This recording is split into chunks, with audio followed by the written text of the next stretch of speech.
Hola a todos, bienvenidos. Eh, Estamos metidos en una vorágine muy compleja, pero a la vez es necesario detenernos y pensar un poco. Así que esa es la idea del vivo de hoy, de empezar a detenernos un poquito. Tratamos de que sea un momento tranquilo para muchos de los docentes, directivos, bibliotecarios, mediadores, familias, que sabemos que entre el teletrabajo y el cuidado de los niños y el cuidado de las casas se hace complicado, pero bueno, tratamos de que víspera un feriado, de que sea más sencillo poder... hola a todos y bienvenidos y gracias por estar ahí. Bueno, voy a empezar con algunas ideas y la idea es que yo estoy tratando de mirar la pantalla y, y también, bueno, hagamos de esto una conversación. Nosotros estuvimos en este tiempo en el que las escuelas se siguen trabajando, como me dijo el otro día una directora, que ojalá esté conectada o lo pueda ver luego. Tratamos de sostener el vínculo, de que las familias entiendan que la escuela no está, la escuela no se fue a ningún lado, que la escuela está y que la escuela sigue sosteniendo el trabajo más allá de que las puertas no puedan abrirse y que las aulas no puedan abrirse. Y desde algún problema técnico. Espero que se me escuche bien. Hola a todos, se me escuche bien y se me vea. Eh, la idea es pensar cuál es el trabajo específicamente que es posible hacer desde la distancia, ¿no? Los docentes estamos muy complicados, estamos en un desafío enorme tratando de pensar cómo hacer. El trabajo con la tecnología es muy complejo porque además esto fue de emergencia, no fue una planificación pensada, fue de emergencia, ¿no? Es un decreto de emergencia. Entonces, así tuvimos que actuar desde los espacios educativos, con emergencia, tratando de ver cómo podíamos hacer para continuar los espacios de formación, desde las escuelas primarias, las escuelas secundarias, las universidades, los profesorados, en fin. Todo el mundo está tratando de ver cómo hacer. Una de las cosas que nos dimos cuenta muy al principio es que es imposible pensar una homologación de los espacios. El Zoom, e Internet, los Google Classroom no son la escuela ni lo van a hacer. Y es muy importante partir de la idea de que no lo son, ¿no? Desde Fundación Leer incluso siempre decimos, cuando hablábamos de cierta contienda o de cierto enfrentamiento entre la lectura de libros de papel y la lectura digital o las prácticas de lectura y de escritura que los chicos o los adultos hacemos en el ámbito digital, y decíamos, no hay un enfrentamiento en términos de que una borra a la otra, las cosas conviven, ¿no? Las prácticas, los distintos formatos en los cuales leemos y escribimos desde el principio de la humanidad esta parte han mutado, eso es natural que así suceda. Y lo único que hacemos es tratar de ver la complementariedad.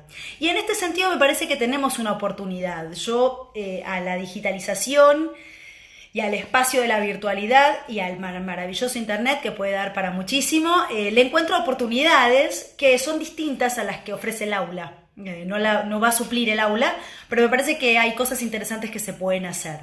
Y en relación con la lectura, nosotros tenemos una gran fe en ello.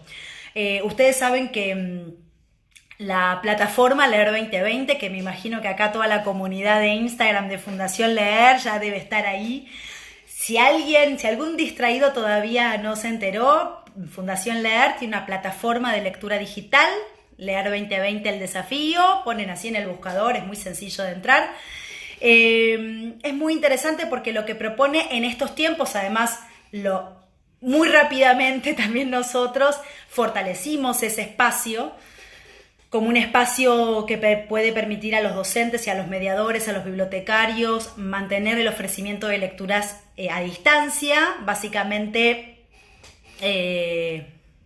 es una lectura digital, es una biblioteca digital con libros de los catálogos de las principales editoriales. Algunos son novedades, otros son de los catálogos actuales, digamos, de las principales editoriales del país, encargadas de la literatura para niños, que se ofrece en diferentes rangos etarios, ¿sí? Desde los más pequeños hasta los niños ya en su preadolescencia y adolescencia, y se ofrece una gran variedad de textos que van cambiando, o sea que el lector, el pequeño lector, accede a través de un usuario que crea un adulto, todo esto es por supuesto gratuito, libre, abierto, y puede acceder a cada 15 días a un texto. Ahora, en estas épocas, la plataforma se potenció, se puso con todo y ahora hay más lecturas. Las lecturas se cambian cada menos días, entonces hay una variedad enorme de lecturas. Los chicos cada semana tienen novedades de lectura para leer.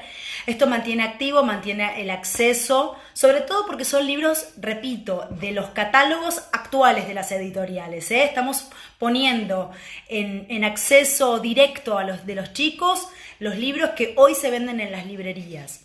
Entonces nos parece que es una plataforma que puede llegar a ser interesante.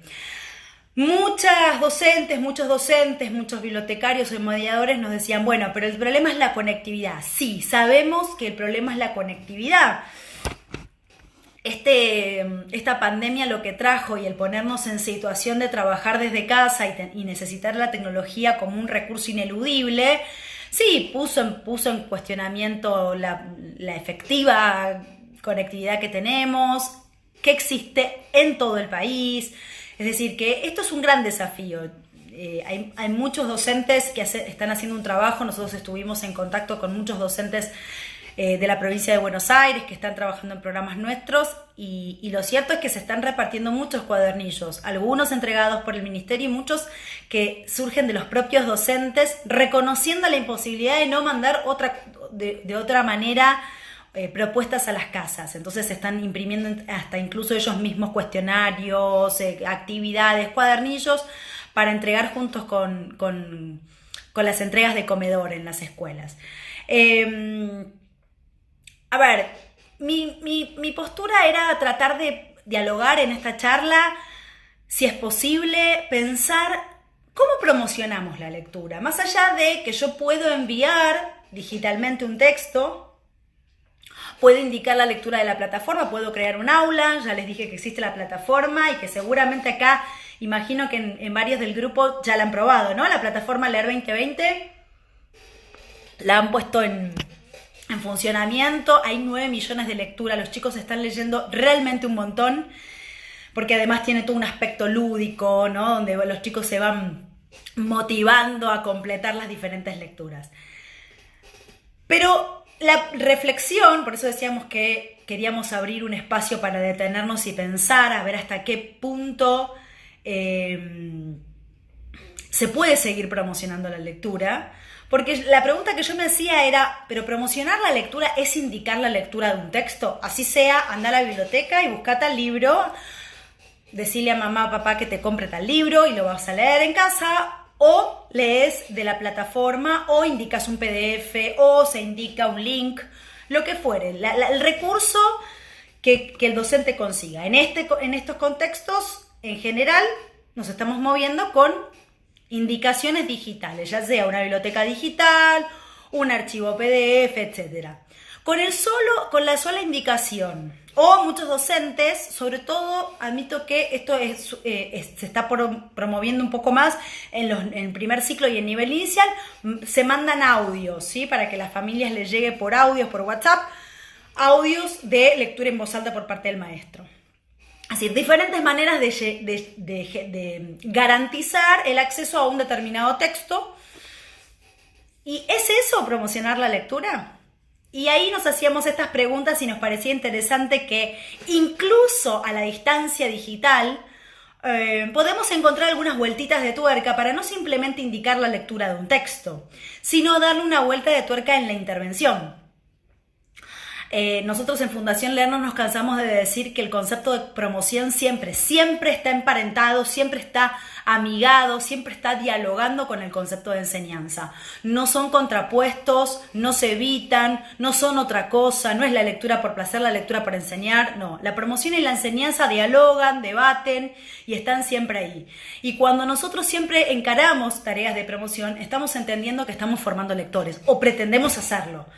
Y en ese sentido, indicar la lectura de un texto me queda un poco corto, ¿no? Léete este libro. Bueno, sí, ¿estoy promocionando la lectura? Bueno, Sí, estoy distribuyendo, estoy difundiendo la lectura de un texto, pero no me basta.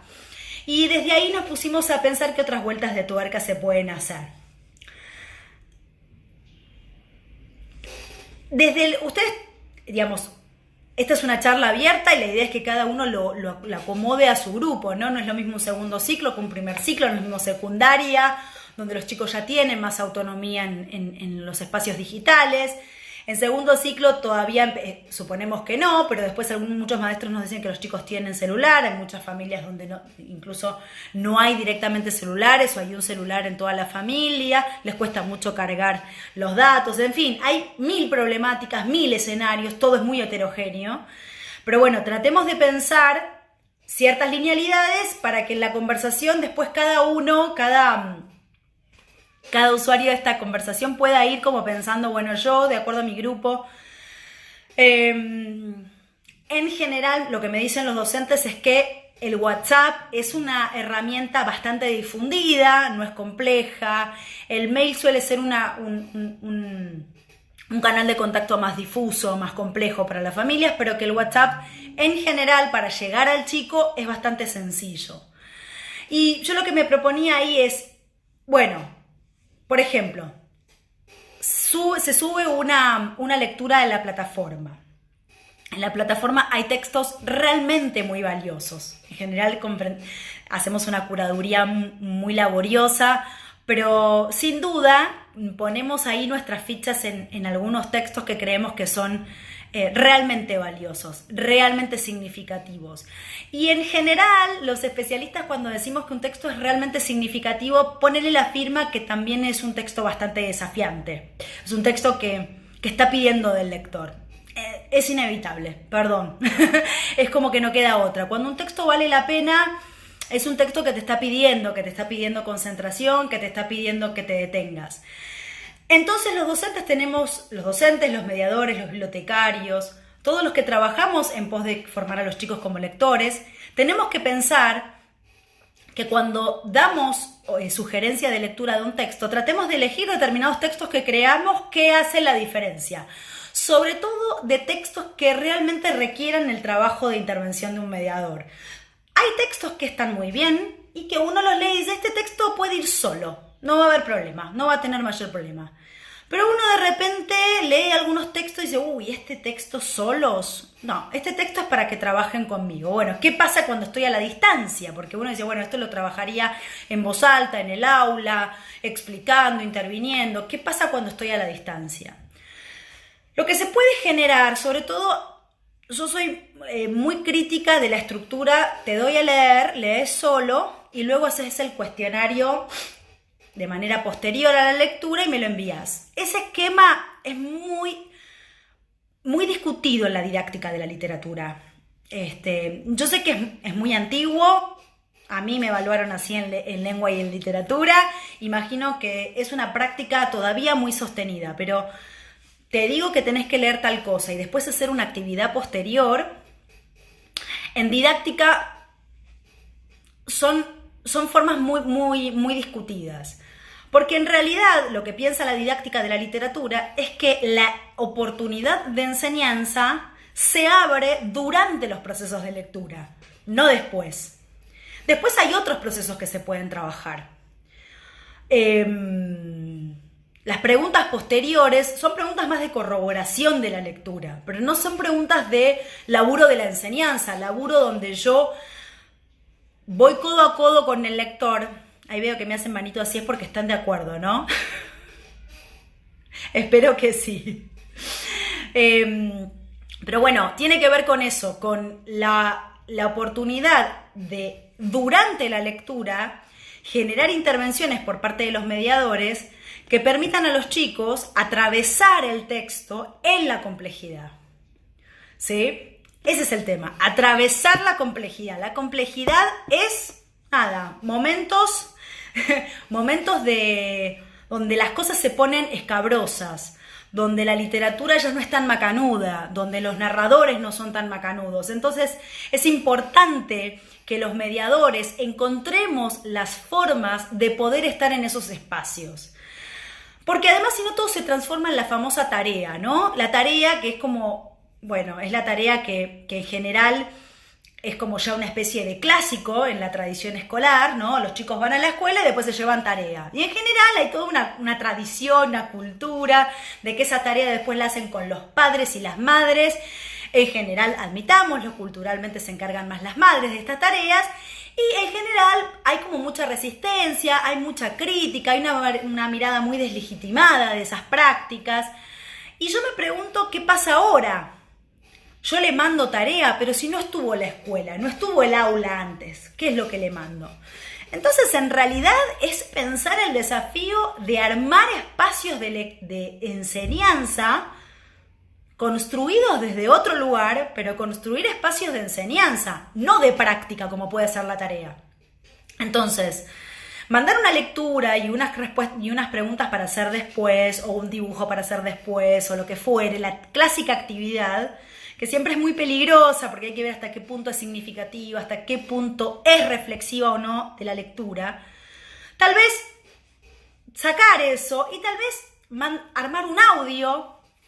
Yo sé que a mucha gente le tiene como mucha aprensión a la cámara y hay muchos docentes que en estos momentos de enseñanza a distancia que se ven obligados a hacer o vivos o incluso reuniones por Zoom con los chicos, pero sabiendo que están los padres detrás o por ahí un director, se inhiben, hay mucha cosa muy fea y la verdad que tampoco está bueno que las personas se pongan en situaciones incómodas. Pero tal vez simplemente un audio. El otro día hablaba con una docente de Boulogne y estábamos trabajando juntas un texto que estaba en la plataforma, un texto de la editorial Diana de Hidalgo, que es una editorial hermosa, libros que nosotros estamos muy orgullosos de publicar gratuitamente para todos los chicos, pero era un texto complejo, verdaderamente complejo. Y bueno, entonces fuimos trabajando las dos sobre cómo podía hacer ella un audio, simplemente un audio que le llegara a los chicos a través de sus padres. Algunos me decían, ella trabaja en un 5º grado, me dice, algunos ya tienen celular, bueno, ver cada uno cómo llegar a los chicos para que los chicos tengan, antes de la situación de lectura, una voz del maestro, del mediador, del bibliotecario, del mediador, que le indique más o menos a qué tener cuidado, ¿no? Es estas cosas de, bueno, te hago una síntesis, por ejemplo, si el texto es, por ejemplo, era un texto como una especie de novela, no llegaba a ser una novela, pero tampoco era un cuento, tenía etapas, tenía un mapa de personajes bastante amplio, entonces digo, bueno, manda un audio en el que primero les cuentes una síntesis a los chicos, ¿no? Bueno, chicos, a ver, lo que van a leer es un texto largo que más o menos cuenta la historia de Juan y más o menos a Juan le pasa esto. ¿Eso está mal? No, no está mal. Eso es intervenir en la lectura. Eso es darle herramientas al lector para que no entre a un texto que le va a generar un desafío, para que no entre completamente desprovisto, para que el texto no lo sorprenda y diga, pará, me perdí, ¿cuántos personajes? Está Juan, está el padre de Juan, está el abuelo de Juan, se perdió. Entonces, si yo se lo anticipé, ya va más fuerte la lectura. ¿Qué más? Siempre es importante en la literatura, hay como ABC, que no es de qué habla, cuál es el tema. Esos son falacias de la didáctica de la literatura, no es de cuál es el tema del texto, ¿no? El tema, no sé cuál es el tema, la verdad que los temas de la literatura son ambiguos. Pero hay algo que siempre ayuda a los chicos, entonces, una síntesis, sobre todo cuando la trama es compleja.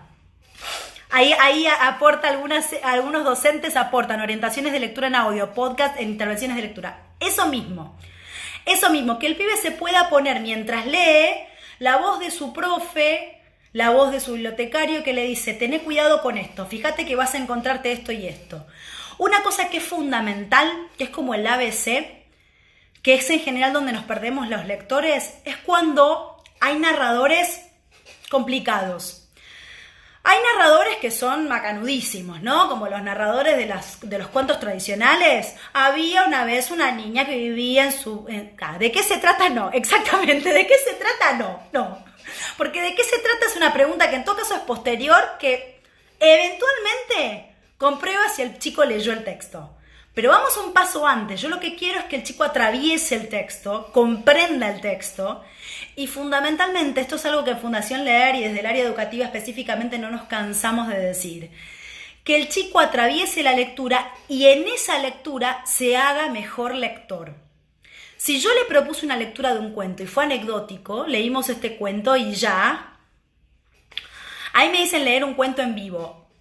Es maravilloso porque lo que podés hacer si lees un cuento en vivo es una sesión de lectura compartida, pero tenés que contar con las herramientas y con la disponibilidad de tus alumnos para que cada uno tenga un dispositivo y conectividad para poder conectarse. Eso es genial. Ahora voy a dar algunas indicaciones para trabajar ya simulando, porque ahí sí puedes simular una situación, aunque un poco diferida por la tecnología, pero es una situación de lectura compartida. En este caso es a través de audios de WhatsApp, algo sencillo, que no requiere que los docentes se filmen en grandes estudios, simplemente algo chiquito, pero que sean audios cortitos donde el profe, la senio, el bibliotecario, les indica a los lectores durante la lectura, ten en cuenta, o antes, ten en cuenta, y además, sobre todo porque... Claro, bueno, si tienen la oportunidad de ser vivos es lo más. Pero sabemos, por lo que estuvimos conversando con muchos docentes aliados, con los que trabajamos, y sabemos que es muy complejo, es muy desafiante porque la conectividad y la disponibilidad de dispositivos, ¿no? Ese ideal de la familia donde están los papás trabajando con su compu y los chicos en su cuarto con su propia compu, es una situación que no se da en la mayoría de las casas. Gracias. Entonces, bueno, la idea es que en estos audios, entonces, podamos hacer una síntesis, sobre todo si el texto va a ser complejo, si vemos que es complejo. Y la segunda cuestión fundamental, que eso debería ser una vez en didáctica, no debería ser necesariamente algo que aparezca ahora, pero ahora, en pandemia, que se convierta en un audio, una indicación acerca del narrador. La pregunta de quién habla en la literatura es por ahí la pregunta más importante. Acá tengo conectado muchísima gente recontra especialista que seguramente va a estar de acuerdo conmigo. Cuando uno se pone a leer un texto, por supuesto estamos hablando ahora puntualmente de texto narrativo, ¿sí? De texto narrativo literario, cuento, novela, novel. Siempre la pregunta que uno tiene que tener en cuenta para hacer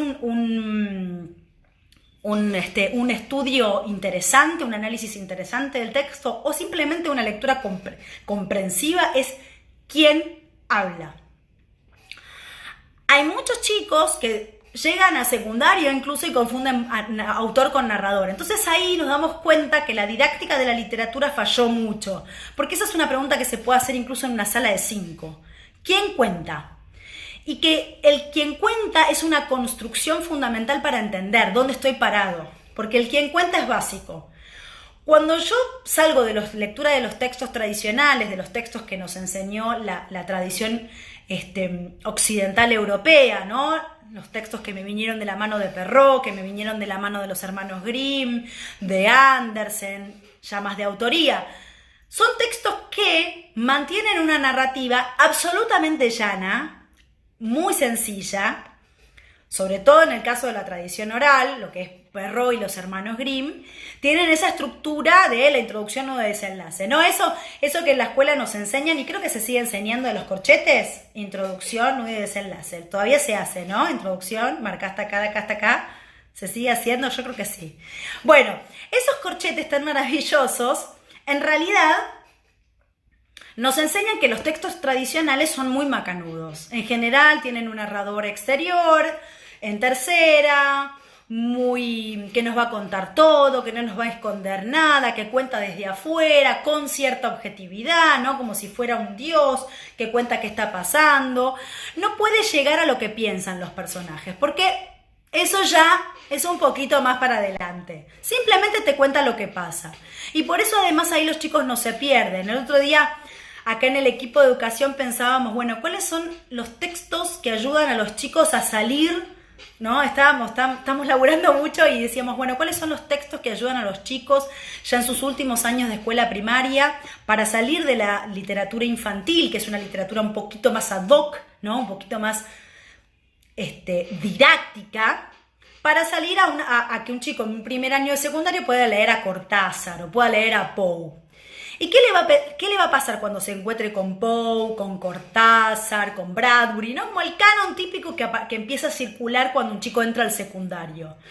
Bueno, primero no es literatura infantil ni juvenil, no están pensando en que se entienda. En algún punto los autores de literatura infantil que publican en la Argentina en la actualidad, bueno, son un poquito más condescendientes, no lo digo de manera negativa, lo que digo es que es una literatura un poquito que está pensando un poquito más, acá me tira una colega, Liliana Bodoc, que sabemos que es nuestra santa, que ahora vamos a hablar de Liliana Bodoc, porque Liliana Bodoc era bien desafiante, lamentablemente la perdimos, pero era tal vez una de las, después de María Elena Walsh, una de las mejores escritoras de la literatura argentina.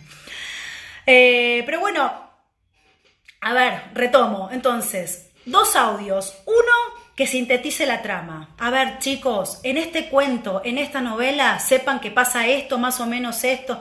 No develamos el final, no develamos el desenlace. Simplemente ponemos en autos. Es como una intro que te ayuda a ubicarte dónde estás. Segundo audio o segunda parte del audio, simplemente, chicos, tengan en cuenta que esto está contado desde tal lugar. Ya con eso el lector se posiciona diferente, se posiciona y dice, ok. O sea, por ejemplo, ten en cuenta que es el narrador está fuera de la historia, es un narrador en tercera. Yo soy bastante enemiga de las terminologías, en eso soy cero profesora de lengua. A mí no me interesa que un chico diga narrador omnisciente, narrador en tercera, narrador en primera, porque además son conceptos muy remanidos que a veces confunden más de lo que aportan. Me quedo tranquila con que un chico en escuela primaria diga el narrador está dentro o el narrador está fuera. Para mí es suficiente. Es suficiente. No hay necesidad de tanta terminología. No, a veces nos afanamos los docentes en que como que se pongan ahí. No es necesario. Simplemente que sepa que el narrador está fuera. No participa, no es personaje. Está fuera y solamente te va a contar lo que ve, es como una especie de espectador. No hay necesidad de ponerle ninguna terminología que lo asuste, que lo confunda. De eso está lleno la clase de lengua. Las clases de lengua están llenas de terminología que confundieron más que aclararon. Decirlo de manera reformulada, no informal, es simplemente reformulada, explicativa, es suficiente. Entonces, si un chico, por ejemplo, de un 5º grado, que se le indica la lectura de un texto, vamos a poner... acá la colega me dio el ejemplo de Liliana Bodoc, vamos a quedarnos con Liliana Bodoc. Hay una antología que nosotros en Fundación Leer no nos cansamos de recomendar, que tal vez si están pensando a ver qué recomendar para un 4º, para un 5º, para un 6º incluso, Sucedió en colores. Es una antología bellísima, es un cuento mejor que el otro, es insuperable, es Liliana Bodoc. Bueno, ahí es interesante como en cada uno de los cuentos hay una narrativa bastante clásica. Ahí Liliana Bodoc sigue un poco la cosa de la leyenda, agarra un poco la tradición de los cuentos tradicionales, un poco de la leyenda, hay un poco de todo ahí. Sobre todo hay mucho de la tradición europea, del cuento clásico. Sucedió en colores, sí, Sucedió en colores. Es una antología que nosotros vivimos recomendando porque estamos convencidos de que un chico atraviesa cada uno de esos cuentos de Liliana, y con algunas buenas indicaciones por parte de un docente, ya está bien preparado para el texto que sigue. Yo estoy convencida de que formamos lectores si trazamos recorridos, no si pensamos, leímos tal texto, leímos este. En general, como docentes tenemos que pensar que la lectura de los textos es anecdótica. Por algo en la plataforma, desde Fundación Leer, nos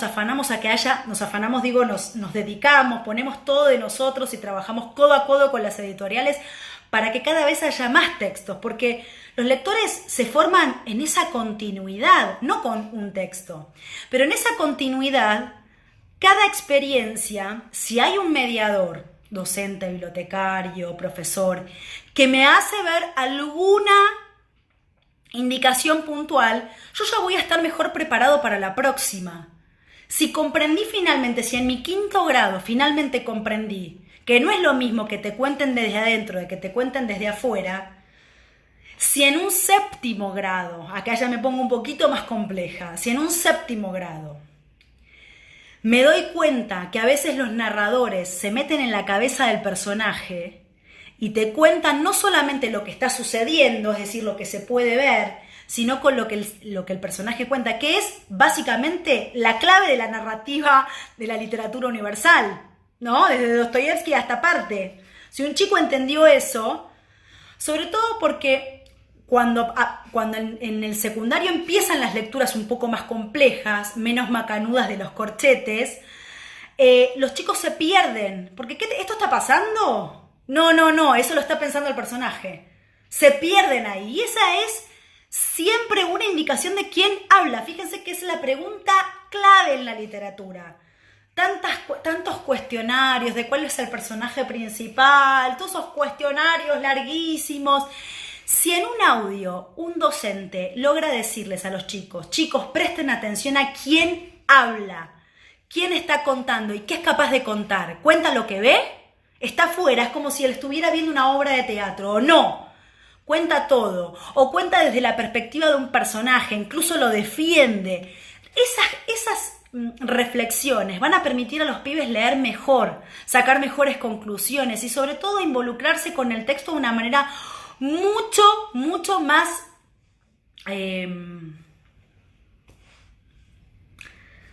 profunda. El otro día, permítanme hacer una digresión, pero el otro día había un debate interesante respecto de, bueno, hay una cuenta que hace unas humoradas, pero respecto de las declaraciones de se puede caminar 500 metros, bueno, finalmente no, para los que vivimos en capital. No importa, lo interesante es que muchas veces entendemos de manera literal. Y desde Fundación Leer estamos convencidos que si hay algo que entrena la literatura, es a salirte de la lectura literal. De todo, porque después lo llevas a todo. El lector literario es un lector que todo el tiempo está sacándole capas al texto. Lo hace como algo inevitable, ya es su deformación profesional. No puede hacer otra cosa. Cuando a veces hablamos con los docentes, hoy yo tuve clase de profesorado a la mañana y hablaba de que, bueno, a veces parece, ¿no? Los docentes están tratando de legitimar todavía su lugar a distancia y pareciera que una indicación de leer o el envío de una lectura parece que no estaría suficiente, ¿no? Como si fuera poca cosa. Les mandaron un cuentito para leer, ¿no? Como algo de... Bueno, esa es la deslegitimación social que tiene el discurso literario. Un discurso que según los especialistas es cada vez más importante, incluso las personas de moda, los neurocientíficos, dicen cada vez que leer literatura hace más cosas maravillosas. Y sin embargo, en las escuelas todavía, cuando el docente indica la lectura como ejercicio, pareciera como, ¿eso solo te mandaron para hacer? ¿Qué tenés que leer un cuento? ¿No? Parece como cierta deslegitimación. Bueno, los docentes tenemos que ser los encargados, los difusores de contarle a las familias lo que significa, romper esas representaciones. Que si un chico pasara su cuarentena leyendo novelas, leyendo cuentos, estamos convencidos, y con algunos podcasts, como dice acá mi amiga María, con algunos podcasts, algunos audios que puedan aportar algunas vueltitas de tuerca en la reflexión, algunos aprendizajes incluso de cómo funciona la literatura, estamos convencidos de que esos 40 días fueron una bomba. Pero bueno, lamentablemente a veces el completado de tareas, el activismo, que es toda una teoría fuerte en la didáctica, yo acá tengo muchas, ahí María Alejandra justo se acaba de meter, muchas colegas de educación, el activismo es una cosa que tiene una tradición muy fuerte en la escolaridad.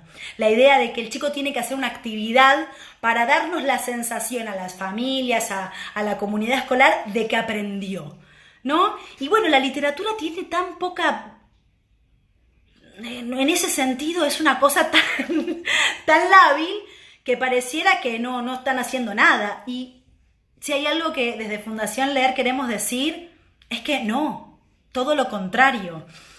La lectura literaria es ni más ni menos que oportunidades de desarrollo del pensamiento, de la amplitud. Es como que las cosas se van abriendo más.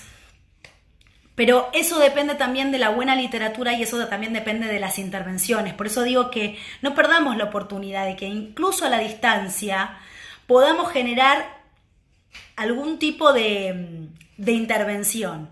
Entonces, estos audios pueden ser una idea si les aporta. Y comunicar a las familias que la idea es que no hagan ellos la tarea. No tiene sentido de que la mamá, sobre todo porque es una tarea lamentablemente destinada como por tradición a las mamás, se siente y haga la tarea. No es una tarea, es una sesión de lectura. Vamos a llamarle distinto, vamos a corrernos de la palabra tarea, que es una palabra... Vamos a quedarnos en sesiones de lectura que podemos invitar desde la distancia a leer un texto, pero en el que además el docente va a ofrecer, puede ofrecerlo por mensajitos de texto, puede ofrecerlos por audio, puede ofrecerlos por cartillitas que puede imprimir y llevar cuando las familias van a retirar la comida. O sea, encuentren la manera, cada uno conoce los contextos, sobre todo porque los contextos son muy disímiles. Lo que nosotros estamos recabando es que los contextos son muy disímiles. Hay docentes que trabajan con vivos porque todos los docentes cuentan todos los chicos cuentan con posibilidad de conectarse, y hay familias donde hay un celular que prácticamente no tiene en general datos, entonces no les cuesta bajarla. Entonces cada docente sabe los desafíos y las adversidades que enfrentan, no se lo vamos a decir nosotros. Nosotros estamos acá en todo caso y generar estos momentos para generar algunas reflexiones. Como decíamos, esto ha sido una vorágine. Es muy loco porque nos dijeron, tenemos tiempo para calmarnos y pensar. Yo no he podido pensar nada. No sé ustedes, ha sido toda una vorágine, ¿no? Tener que adaptarnos, tener que salir a ser funcionales a pesar de todo. Pero bueno, 40 días decidimos desde Fundación Leer, ¿por qué no? Bajar y pensar algunas cosas.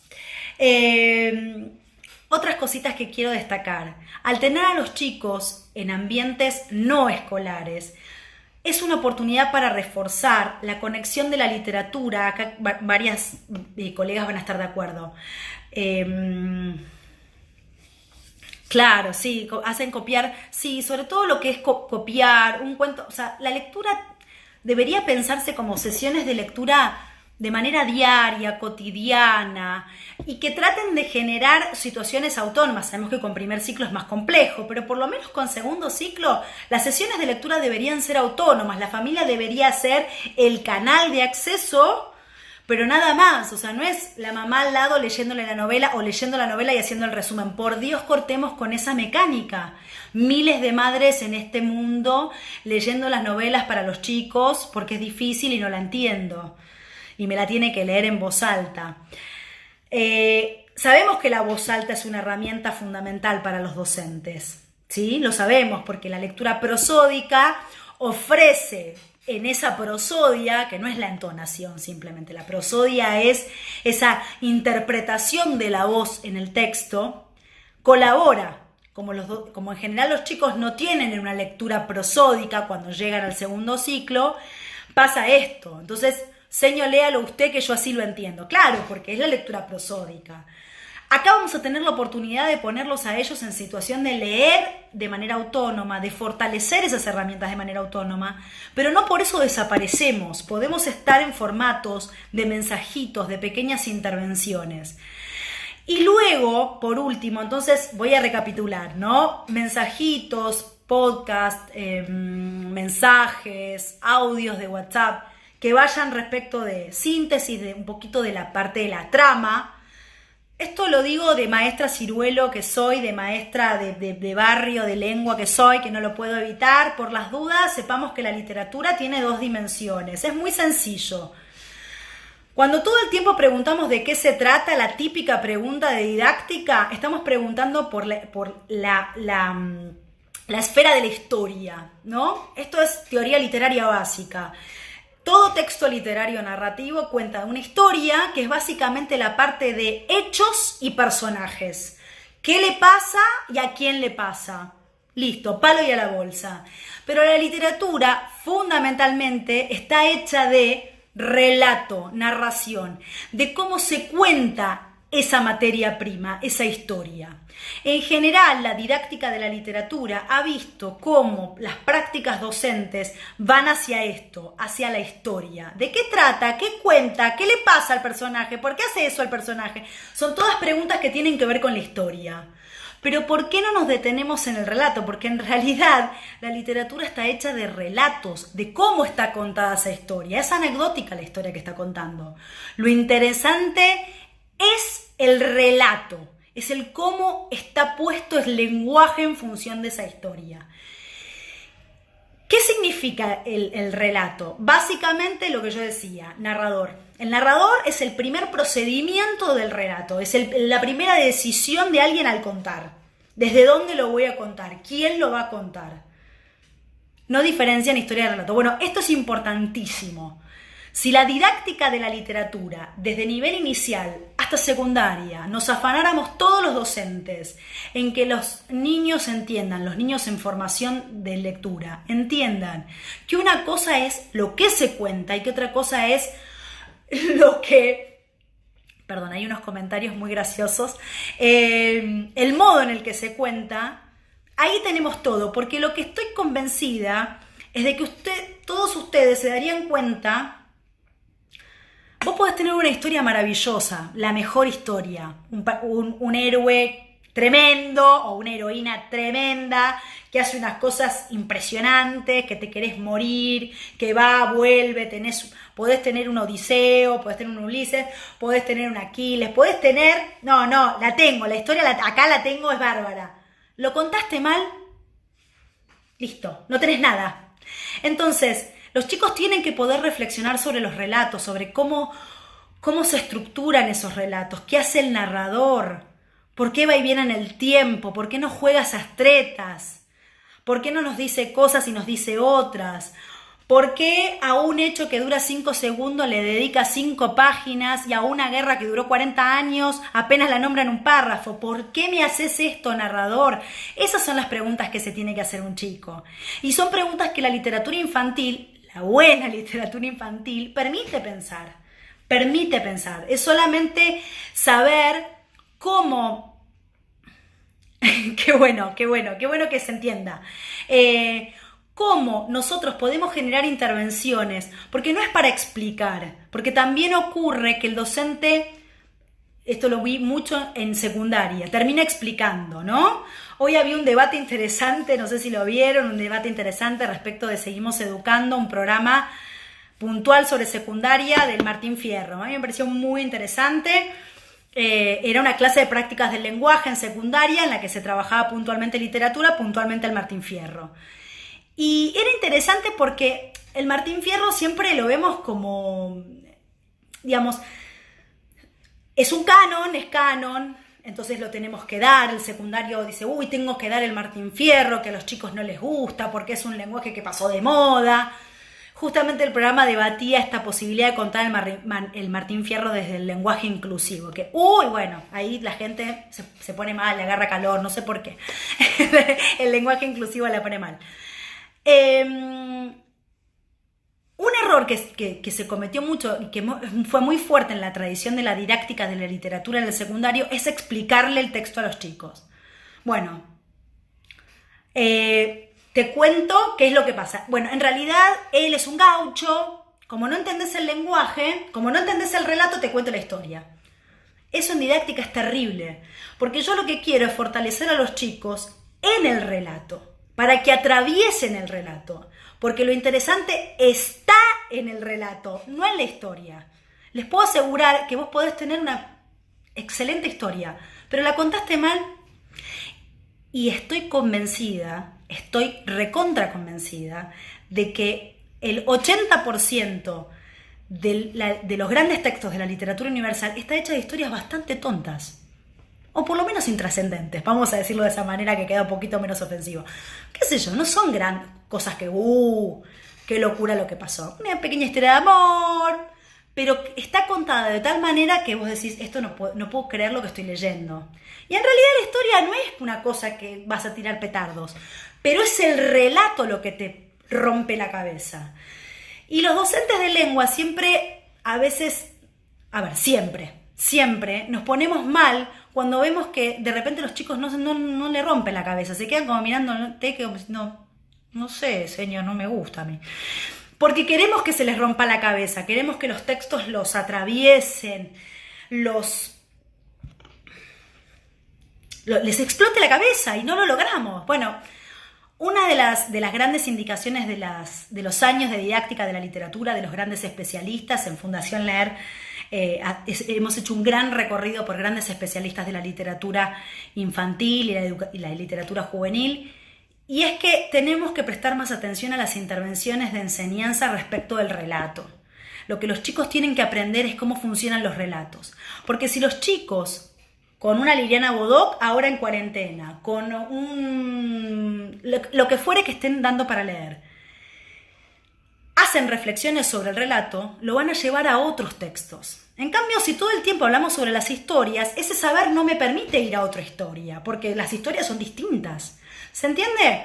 Entonces, tratemos de pensar exacto, desmenucen el texto exacto, trabajemos con la idea de taller, y a la distancia se puede seguir laburando de taller. La tecnología ofrece otras formas, no el aula es intransferible, pero la tecnología y la distancia, sobre todo a mí hay algo que me encanta como docente, y los invito a todos a indagar por ahí, a potenciar la intertextualidad de la literatura. La intertextualidad es un principio básico de los discursos, ¿eh? Esto es teoría del discurso básica, Bakhtin. O sea, todos los discursos tienen adentro la historia de los otros discursos y a su vez potencialmente. La intertextualidad es una característica muy típica de la literatura y muchas veces el análisis intertextual queda un poquito dejado de lado en el aula. Bueno, ahora, atravesados por espacios digitales, tenemos esa potencialidad enorme. La literatura e internet se llevan muy bien, no se llevan mal, se llevan muy bien. No suple el libro de papel que todos amamos, que todos siempre le damos besitos. Pero la literatura y la internet, la literatura y los espacios digitales tiene también otras posibilidades que también son muy interesantes. La intertextualidad. ¿Qué significa? Que los chicos puedan estar leyendo un cuento y decir, esto es igual a un videojuego que están, por ejemplo, que están laburando. Esto es igual a un capítulo de Los Simpsons. En general, todo está en Los Simpsons, ¿no? Todos los que somos fanáticos de Los Simpsons sabemos que Los Simpsons hablaron de todo. Esto es igual, seño, a una serie que estoy viendo.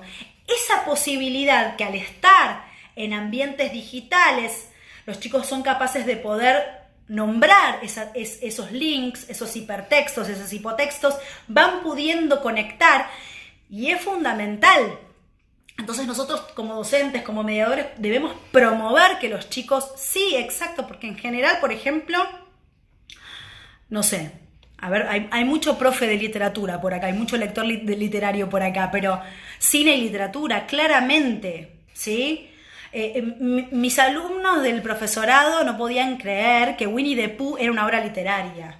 Estaban como decían, ¿cómo puede ser posible que yo era chiquita y me compraban ese osito y es una pieza de la literatura infantil que lamentablemente no se consigue más, no se edita más y no se consigue más? Pero me llamaba mucho la atención que había un montón de cosas que ellas pensaban que eran películas de Disney o que eran, y que no, es literatura. Es decir, que poder empezar a encontrar cómo los textos digo, exacto, y en los diferentes lenguajes, digo, la literatura con el cine con los videojuegos con la literatura, y con los cómics y las historietas que está dentro del universo literario, pero tienen como todo un recorrido puntual. Pero no yo no soy demagógica, no porque esos lenguajes más audiovisuales, como pueden ser el cine, las series, que los chicos ven mucho, sean apoyaturas para trabajar la literatura, que es más difícil. No, no pienso eso, no es una muleta para la literatura. Simplemente son diálogos posibles. Que los chicos ahora, salidos del aula, en su casa, teniendo que hacer estas sesiones de lectura tal vez solo, con un hermano, va a estar más libre de poder establecer. ¿Se entiende esto? No es, hagan análisis de, no. O vean la película de Harry Potter después de leer el, no, eso no. Es simplemente, como los chicos están en un ambiente más digitalizado, porque van a estar haciendo las sesiones de lectura o las tareas de lectura en ambientes digitalizados, estén más dispuestos, o que los docentes impulsemos más, la posibilidad de conectar, decir, señor, porque esto es igual a... Que se den cuenta que el universo de las historias, por decirlo de alguna manera, en sus diferentes formatos y lenguajes, siempre está en diálogo, siempre se está pisando, porque así es la naturaleza de las historias. Es inevitable, ¿no? La novela de las 3 de la tarde que están pasando ahora se parece mucho a Medea de Sófocles. A ver, y vos decís, ¿cómo puede ser posible? Y sí, todo se está interrelacionando. Me habían dicho 40 minutos, media hora, 40 minutos, creo que nos estamos pasando. Me encantaría que por ahí podamos cerrar con algunas conclusiones, pero me encantaría que por lo menos poder sintetizar. Este video lo vamos a guardar y lo vamos a ofrecer, así que no se preocupen porque el video se guarda, no se guarda los comentarios, lamentablemente, que es lo que a mí me interesa, pero sencillamente sí van a poder tener el video a disposición para revisarlo. Y la idea es que desde Fundación Leer queremos estar acá para que, si existe en la comunidad de nuestros seguidores, que en su mayoría son mediadores, familias que están interesadas en la formación de la lectura, docentes, bibliotecarios, están interesados en algún momento de estos devenires tan complejos, parar un poco la pelota y detenernos a pensar. Nosotros estamos muy gustosos de hacerlo, sobre todo porque queremos ayudarlos, porque sabemos que el desafío de seguir sosteniendo el vínculo con las familias es muy complejo, es eso, y nosotros, como le decía el otro día a esta directora, bueno, así como ustedes están enfocados en que las familias entiendan que el vínculo sigue estando, aunque las puertas estén cerradas, del mismo modo Fundación Leer quiere hacerles llegar que estamos acá, que el vínculo se sostiene, que queremos pensar con ustedes cómo hacer. Así que es para nosotros un placer hacer estas instancias, y esperamos que haya sido, qué sé yo, interesante, que aporte algo, que nos quedemos pensando. Me hubiese encantado hablar de más textos y autores, pero bueno, ya va a quedar para la próxima. Algunos infaltables, ¿no? Que ofrecer, seguir laburando en la plataforma. Los invito a quienes todavía no tienen aulas, todavía no tienen usuarios, vayan a la plataforma Leer 2020, el desafío, que es realmente una oportunidad para acceder a los textos que hoy están en los catálogos actuales de las principales editoriales y más prestigiosas editoriales del país. Así que es una oportunidad gratuita, abierta, para que docentes, bibliotecarios y mediadores, y las familias también, la plataforma está para que cualquier mediador pueda ofrecer lecturas por streaming a los chicos. Así que esperamos que haya sido útil. Les mando un gran cariño, un gran fin de semana, y también para un mensajito. Leamos más nosotros también, aprovechemos. Nos es difícil, pero también aprovechemos. Busquemos el momentito, un tecito, unos mates, un capítulo, hace bien. Voy a dar un mensaje de bien New Age, hace bien. Así que reencontrémonos con la lectura también, si la hemos perdido como adultos. La plataforma es muy sencilla, tanto en las redes sociales de Fundación Leer aparecen vínculos, como en el sitio web de la Fundación Leer, y si no, en el buscador de Google ponen plataforma Leer 2020, Leer 2020 el desafío. Con eso ya entran directo, no van a tener problema, y cualquier cosa nos escriben a todos nuestros canales, que ahí estamos. Un gran cariño. Cuídense, nos vemos.